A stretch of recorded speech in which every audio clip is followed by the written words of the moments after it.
Unitarian Universalist Church, building community, inspiring growth, creating change.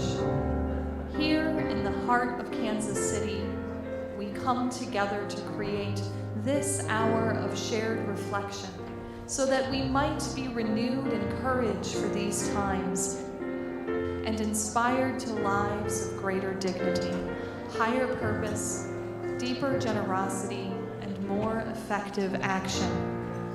If you are new to Unitarian Universalism or to our congregation, we want to get to know you and share a part of your journey. If this place is already your spiritual home, welcome once more. We need one another, and it is good to be together again. Through the gifts of technology, we also gather virtually to celebrate community and connections as we lean into the values of justice, compassion, and reason. Welcome to all those who are joining us in this way today. Together, we learn the love that has the power to overcome both loneliness in the heart and oppression in the world. Welcome to our service this morning. May the words and music and images that we offer today nourish our best selves, calling forth abundant wisdom and love. Arise, O souls,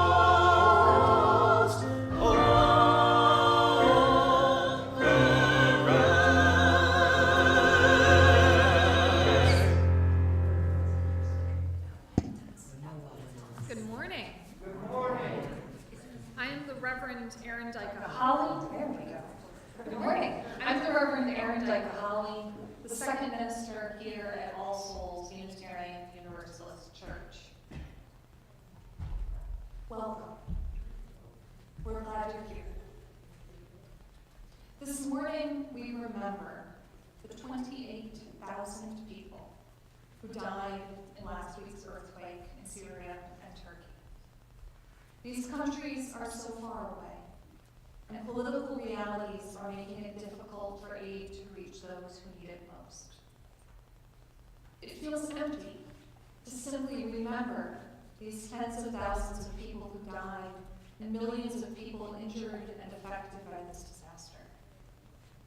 The Unitarian Universalist Service Committee does not seem to be working on this at this time. Based on their website, I would anticipate that is probably due to the political realities that make getting aid to that part of the world challenging.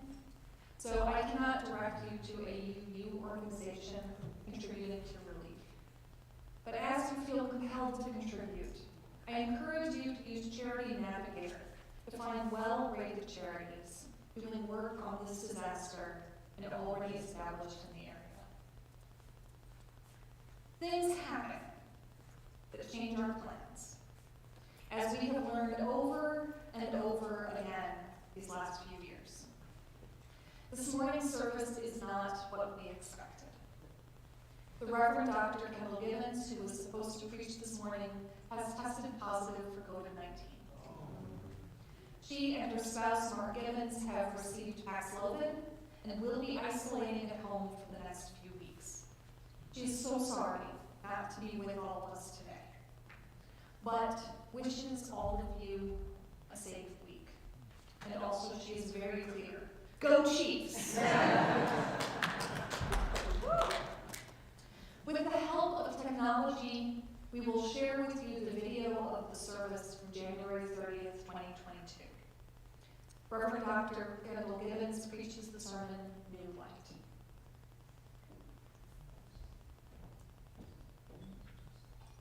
And to light our chalice this morning, let us remember the goal of world community with peace, liberty, and justice for all.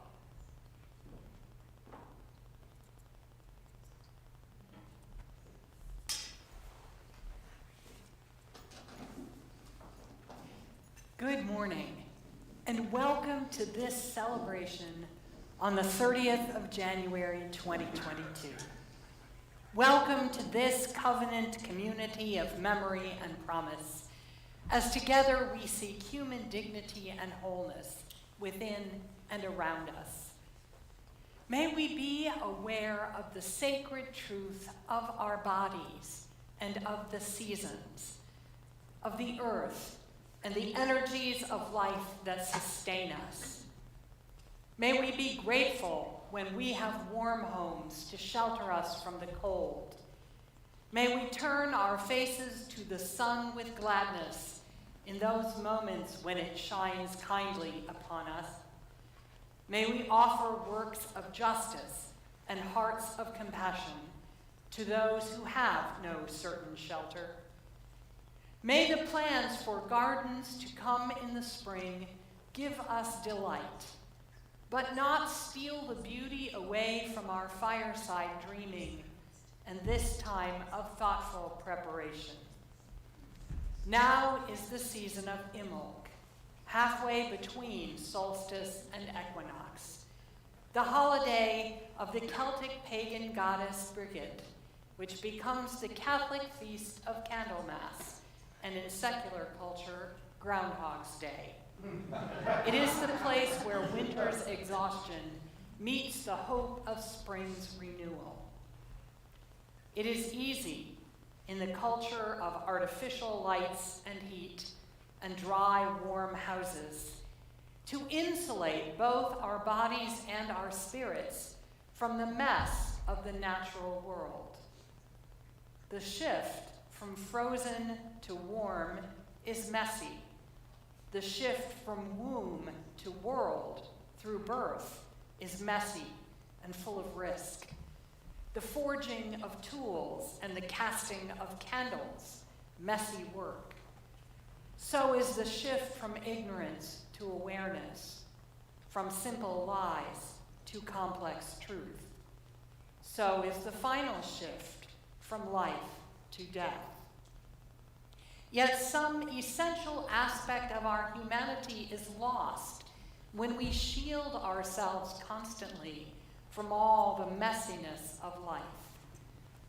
The observance of Imbolc invites us to be present in that mess, to be alive to the edge of winter and all that is melting and shifting and coming to birth and dying in our outer and inner lives. So we begin by orienting ourselves within the web of matter and place, as our ancestors did, and call upon the elements and directions that make up our material existence as interdependent creatures in this world. We remind ourselves of the attributes ascribed to the ancient goddess and her younger sister, the saint of the Christian Church.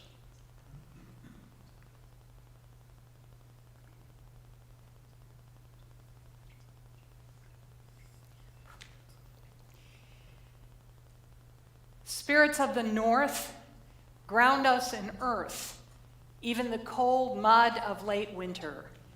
Remind us to honor Bridget as the goddess of pregnancy, birth, and new milk, and the patron saint of shepherds and farm animals. Spirits of the east, inspire us with air, even the raw winds of late winter. Remind us to honor Bridget as the goddess of imagination and the patron saint of poetry and poets.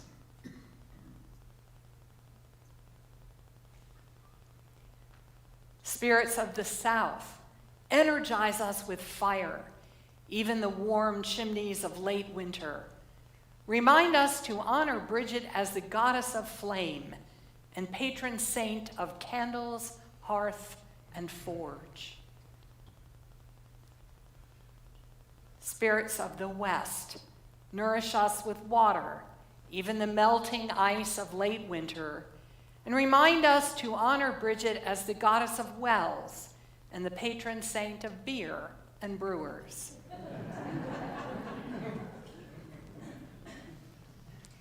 Spirits of the transition from winter to spring, remind us to honor Bridget as the goddess of Imbolc the season of breaking ice, cold rain, sharp wind and mud, and change. We kindle now the chalice of our faith heritage that takes its shape from the prophetic words and wisdom of many traditions, from the human response to mystery and wonder, to reason and compassion, to the infinite abundance of divine energy and creativity, and to the unending cycles of renewal and change in nature.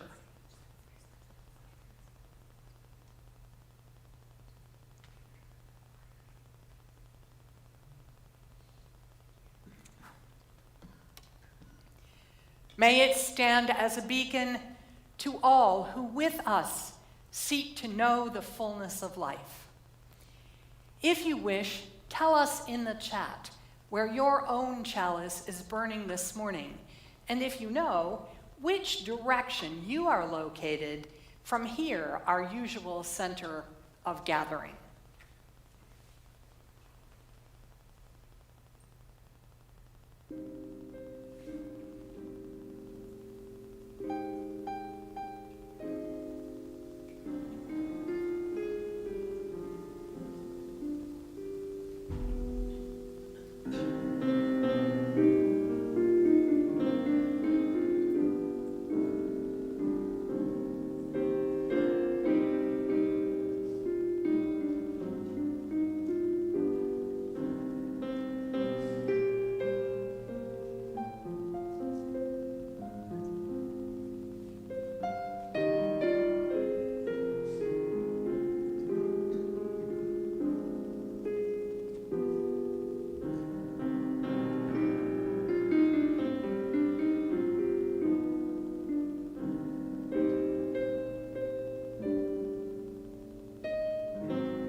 Now let's join together in speaking once again our covenant promises to this community. Together we affirm, goodwill is the spirit of this church, and service is its law. This is our great covenant, to dwell together in peace, to seek the truth in love, and to help one another.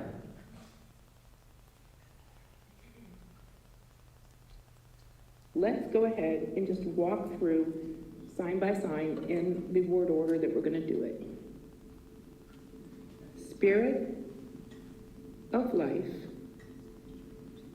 come unto me. Sing in my heart all the stirrings of compassion. Blow in the wind. Rise in the sea. Move in the hands. We're just going to sign hands. Giving life the shape of justice. Move in the hands. Giving justice. Roots. Hold me close. Wings. Set me free. Spirit of life, come to me. And since we're doing it twice, can make the second time big and dramatic. Come to me. All right, and now we're going to try it with music.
So here we are, deep, deep into the heart of the winter. The winds that were bracing back in November are bone-chilling now. The branches are bare, the last clinging brown leaves having succumbed to the onslaughts of sleet, snow, and ice. Snow is not for sledding or snowmen. It's for shoveling and impeding us from getting wherever we want to go. On bright days, the light taunts us that the sun offers no warmth, rises too late and disappears too early. And on other days, as Paul Simon wrote, the sky is a hazy shade of winter. And we are tired of the complexity of accomplishing everyday things, of wearing layers upon layers of clothes, and of the very garments themselves that seemed fun when we took them out of storage last fall, but are now just deadly boring. Tired of puddles melting where we took off our boots, of having to scrape the ice off the windshield and worry whether the car will start. Tired of chapped faces, cracked fingers, and never-ending runny noses. How wise it was of our ancient northern ancestors to declare a holiday for this time. For a civilization deeply dependent on and deeply attuned to the rotation of the globe in its seasons, just think how much more tired they were. At this, the midpoint of the dark time, imagine how tired they were, huddled around the hearth where the warmth never extended beyond a few feet, of breaking the ice in the pitcher to wash and having to trudge through the snow to the well when the pitcher was empty. And beyond the cold, the barrenness was a danger to them. The abundance that graced harvest celebrations has dwindled. Weeks ago, they kept the vigil to assure that as the sun shrank and receded from them, each daytime shorter than the next, that this time of withdrawal would end at the solstice, that after its pause at the nadir, the light would creep, though slowly, so slowly back, growing longer. And weeks behind them would be that burst of defiant faith in which firewood and candle wax and stored and preserved foods and human energy were expended in Yule festivities. Halfway through the long, dark journey to the light. For those old ones, winter was more than a nuisance. Everything would be running low. Fresh food mostly forgotten, and the kind of food that keeps, needing to be shared, not only with kin, but with kind, and with vermin as well. Low on meat, low on grain.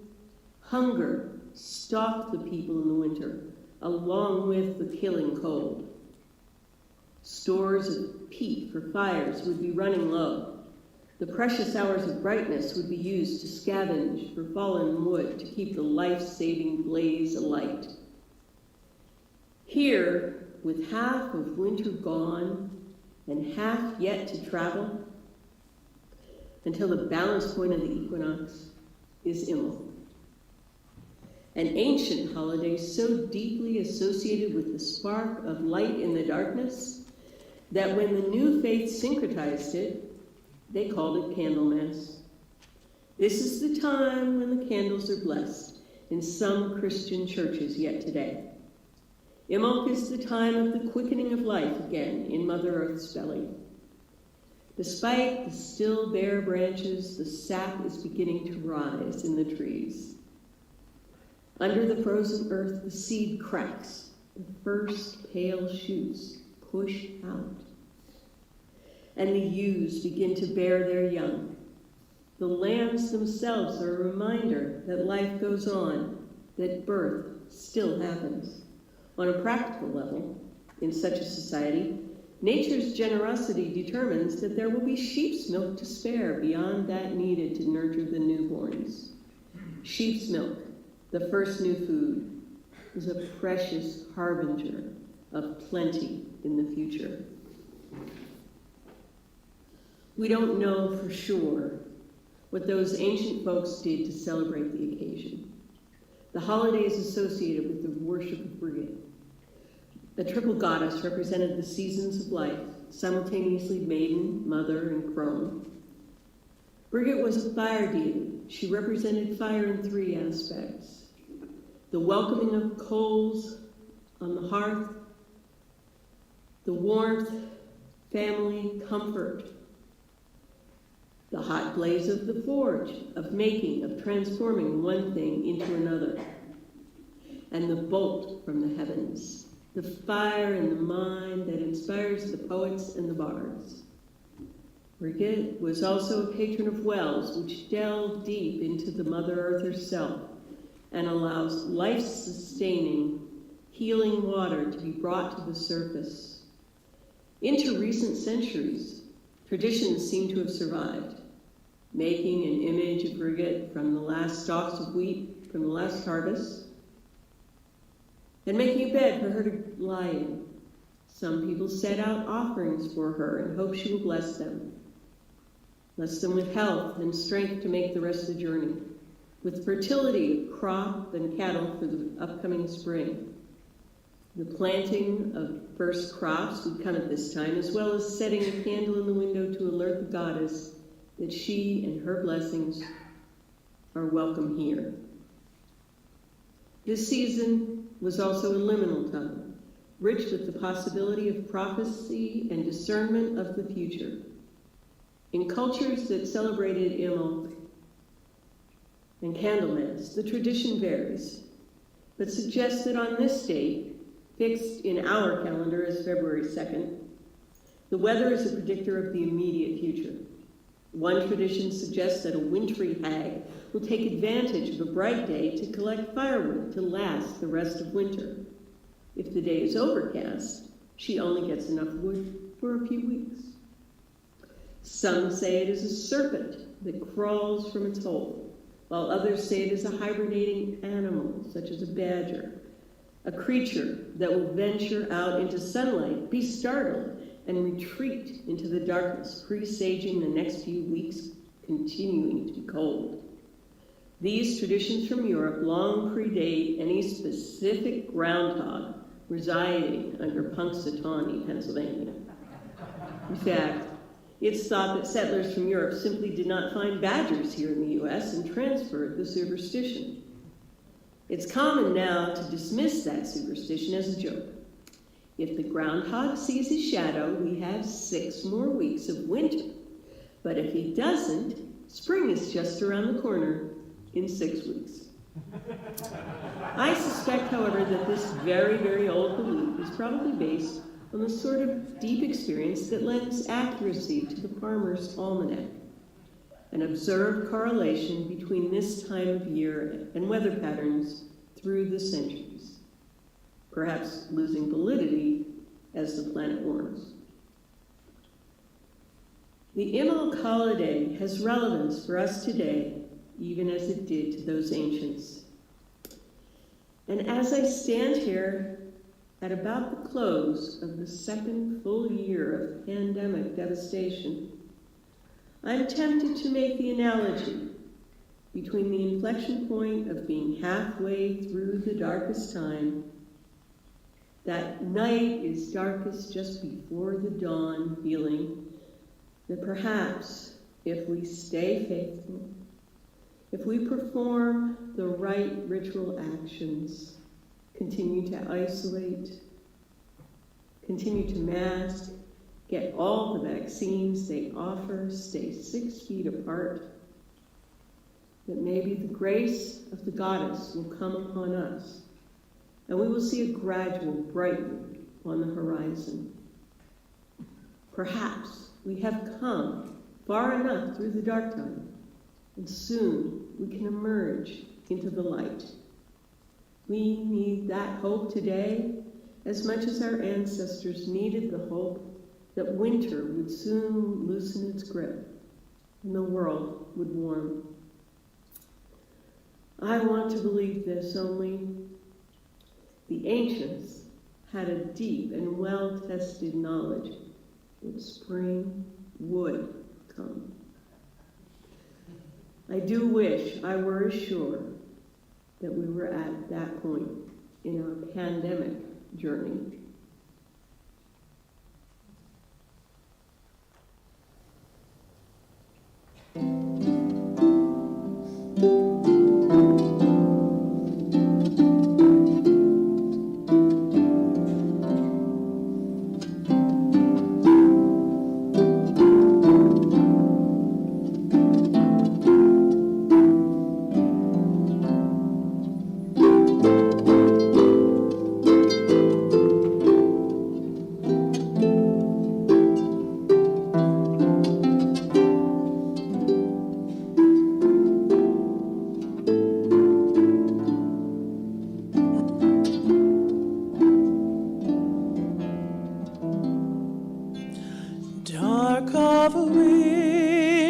Soft and still, your quiet calm surrounds me. Let my thoughts go where they will, ease my mind profoundly, and then my soul will sing a song, a blessed song of love eternal. Gentle darkness, soft and still, bring your quiet to me. Darkness, soothe my weary eyes, that I may see more clearly. When my heart with sorrow cries, comfort and caress me, and then my soul may hear a voice, a still small voice of love eternal. Darkness, when my fears arise, let your peace flow through me. Thank you to Shanna Jones and Debbie Clark on harp, our guest musicians for today. I hope that many of us were able to be present for Mayor Quinton Lucas's update on the state of the city at our community forum earlier this morning. As the cold weather continues, the work of our hunger outreach team is more vital than ever, and our activism maintains pressure on local government to offer safe shelter to our housing insecure neighbors. The search committee for our new contract minister is beginning its work. You will be hearing more from them soon. The ministry of our church carries on despite the constraints of the COVID pandemic, and your volunteer and financial support is still essential. This is the moment that we set aside in our gathering to invite that support, hoping that what we do to make our shared values real in the world is important enough to you that you want us to keep going. Whatever you can give makes a difference in what we can do to help out our own members in tough times and to relieve suffering in our city and in our world. Soon it will be time to plan our budget for the next program year, but for now, if you have a few dollars to spare, please make a contribution this week to help keep our doors open, our heat on, and our staff and volunteers serving the many ministries of this community. Our offering for this morning will now be received with gratitude.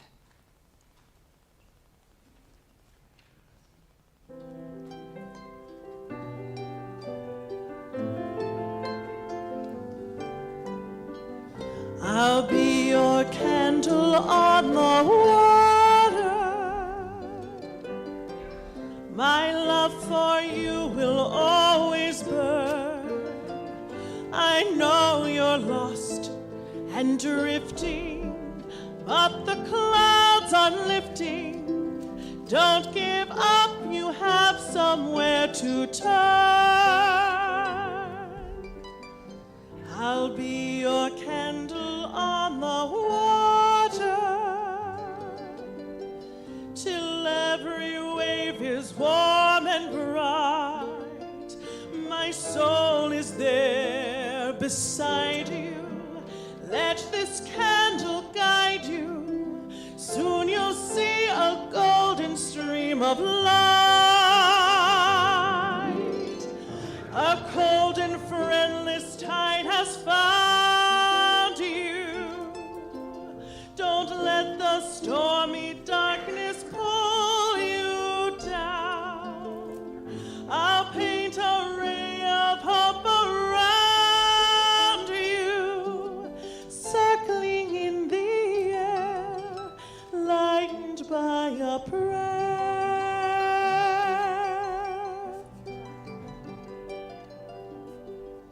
I'll be your candle on the water.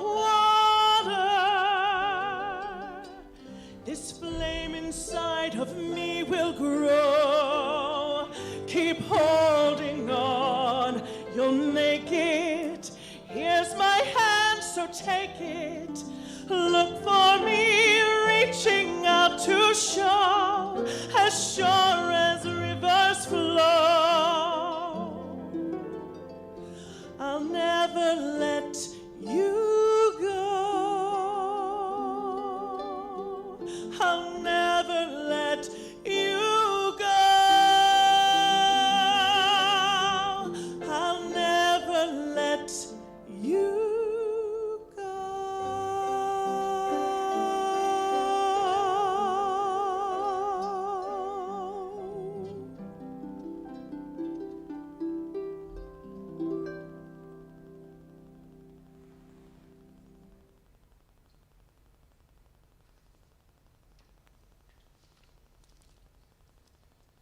Let's say together the words of dedication for our offering.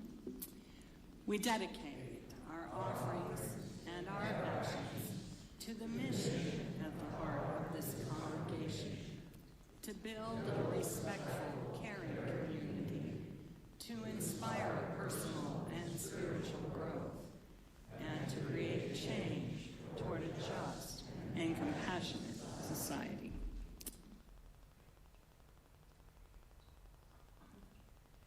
In addition to the aspects that Barbara has just mentioned, Brigid is also known as the goddess or patron saint of brewers and beer.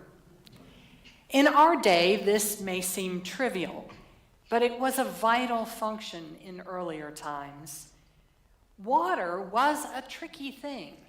If it did not come from a deep well or pure underground spring, it was often contaminated, and unless boiled, it could make you very sick. In northern climates not suitable for grapes and wine, beer or ale was the common beverage, for which the water was heated and the fermentation produced enough alcohol to kill bacteria. Hops and grain-based beer was often more dense and nutrient-rich than our modern version. In religious communities where fasting was common, the consumption of ale provided calories to sustain the working monks and nuns in their daily routines.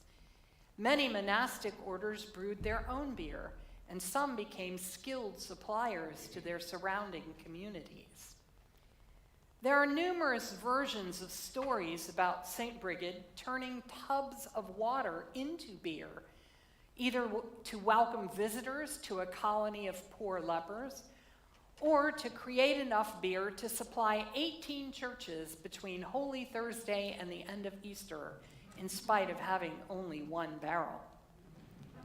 As a product of fermentation, beer, like bread, is a form of transformation magic, a symbol of holy creativity. And as Benjamin Franklin is said to have observed, beer is proof that God loves us and wants us to be happy. That divine will to good cheer is mutual in this 10th century poem, in which the narrator, in the person of St. Brigid, wishes to share a lake of beer in happy fellowship with the occupants of heaven.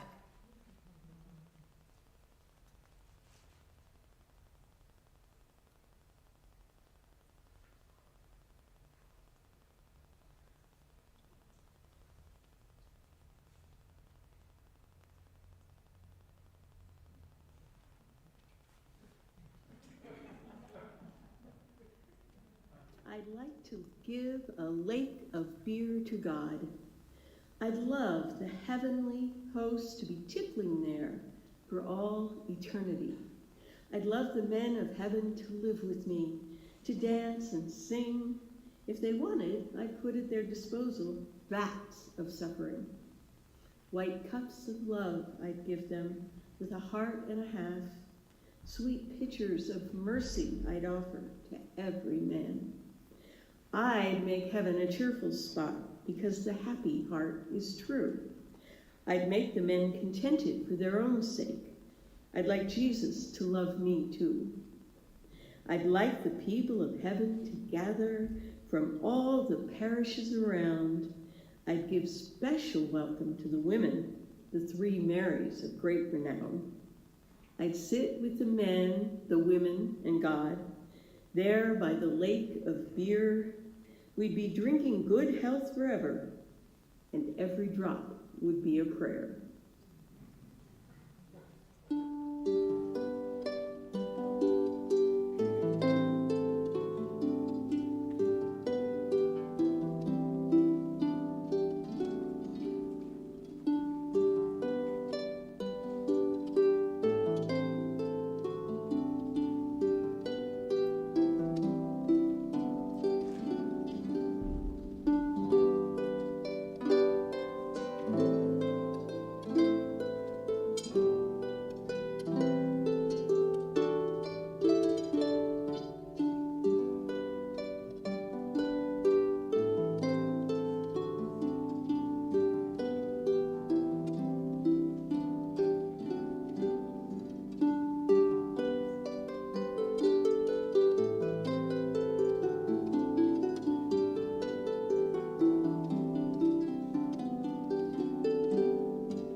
It makes sense, right?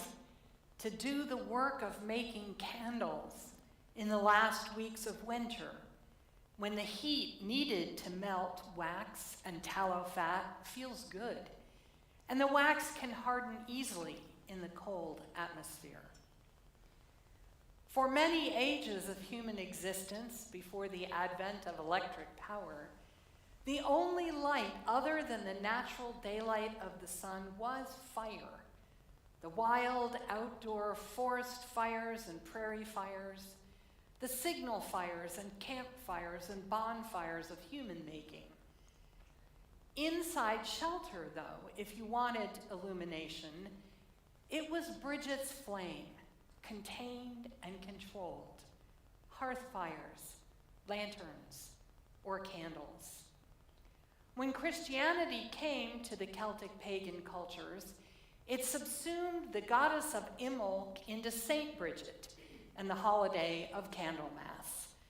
Ostensibly, this festival celebrated the presentation of the baby Jesus, according to Jewish tradition, in the temple at Jerusalem, and the ritual purification of his mother after giving birth.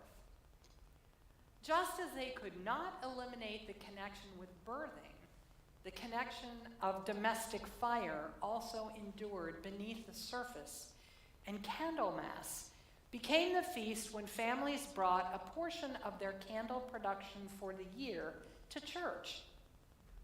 These were carried in a candlelight procession and formally blessed, after which they were contributed so that the church also might be illuminated as necessary. It remained, as it had always been, a ritual of resistance to despair in the last lingering days of winter, an act of faith that although the coming of spring might feel impossibly distant, it was in fact just around the corner, and the milk of new life already beginning to flow. These days, we cherish candles for their beauty. When we light that small flame, it throws a living glamour over our little space and over us who watch, a magic that LED bulbs will never quite equal. Candles remind us that we can give light more and more to other flames, while our own remains undiminished.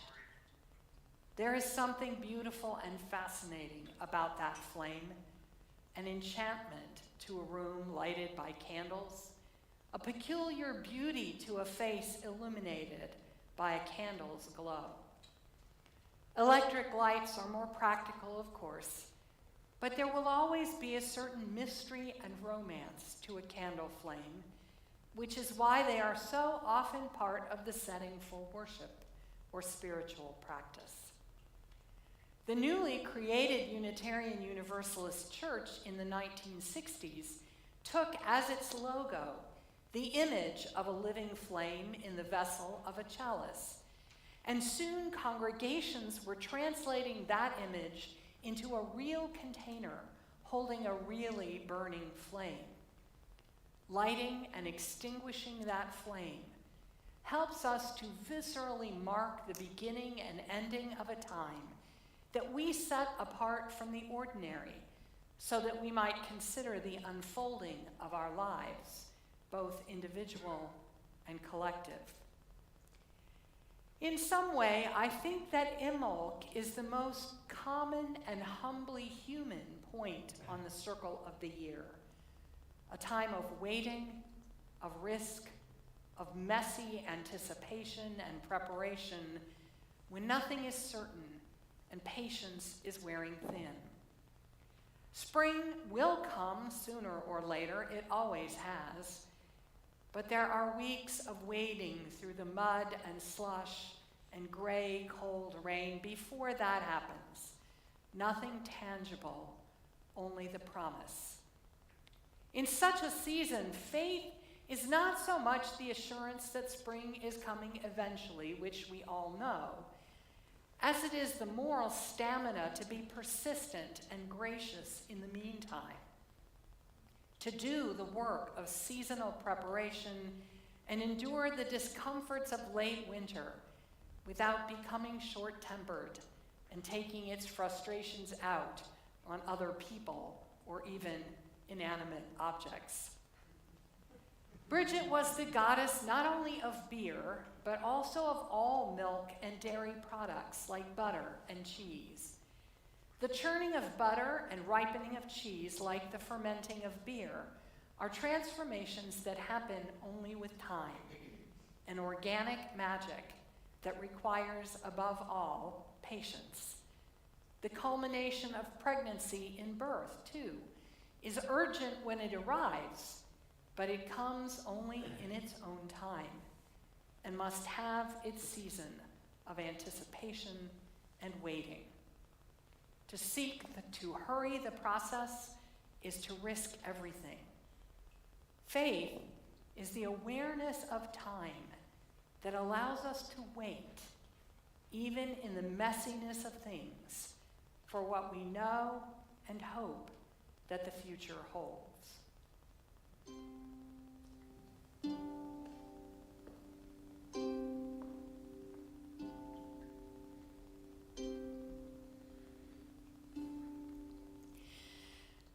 In that spirit, this morning we bless these mini chalice candles as a symbol of our connection in this community of faith.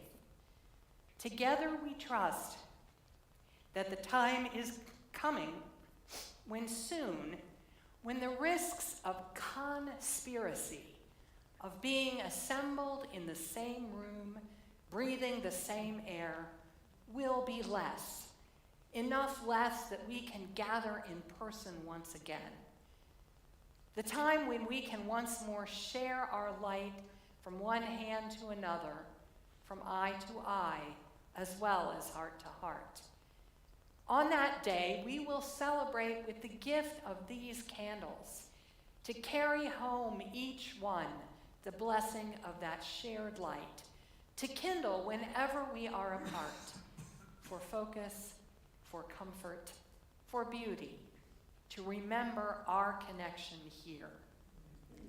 I invite you to join me in affirming these blessings by repeating "Blessed be" after each line, and later perhaps by delivering their candle to someone living near you who hasn't been able to attend our first in-person service when that day comes.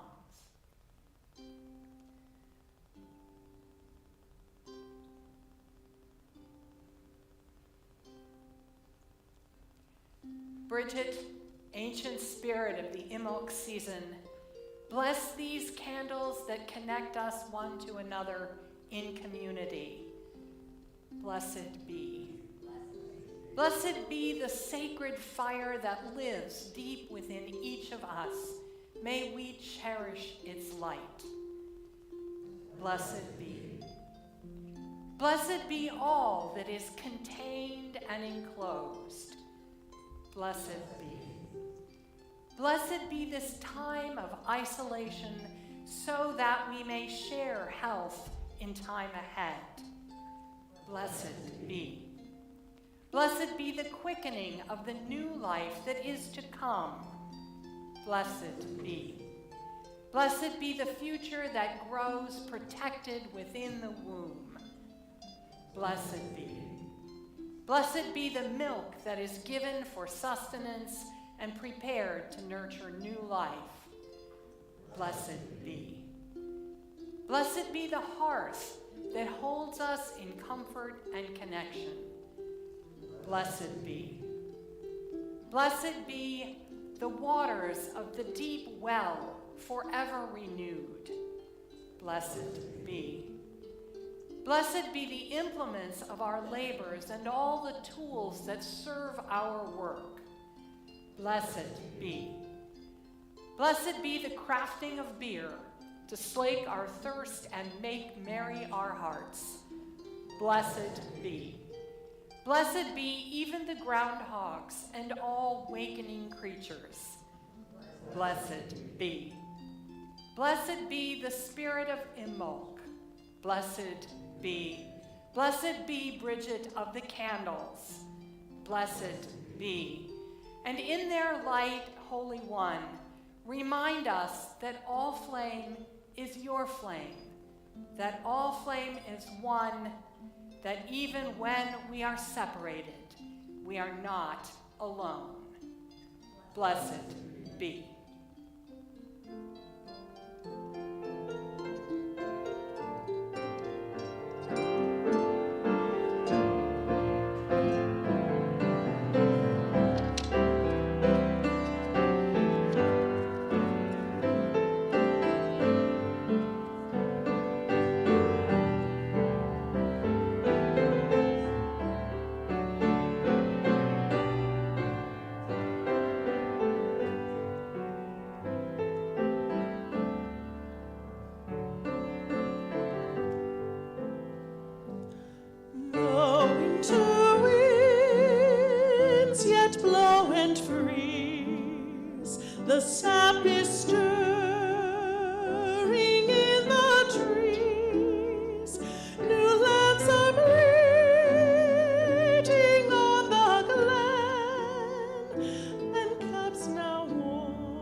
The cold is not done with us yet.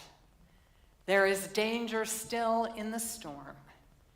Attend to your tools.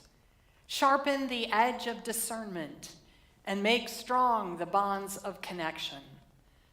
Let our hearth fires in our homes glow with warmth and love, and let there be mercy for those who are without. Sanctify the risk of birth by which life continues. Let there be pity when it goes awry and solace for its losses. Honor the tools of our work and the transforming heat of the forge. May justice be the anvil on which our days are wrought. Blessed be the candle of your heart. May you carry its flame warm through the mud and the gray skies. Blessed be.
We release this flame, sending the light of truth, the warmth of community, and the fire of commitment out into the world.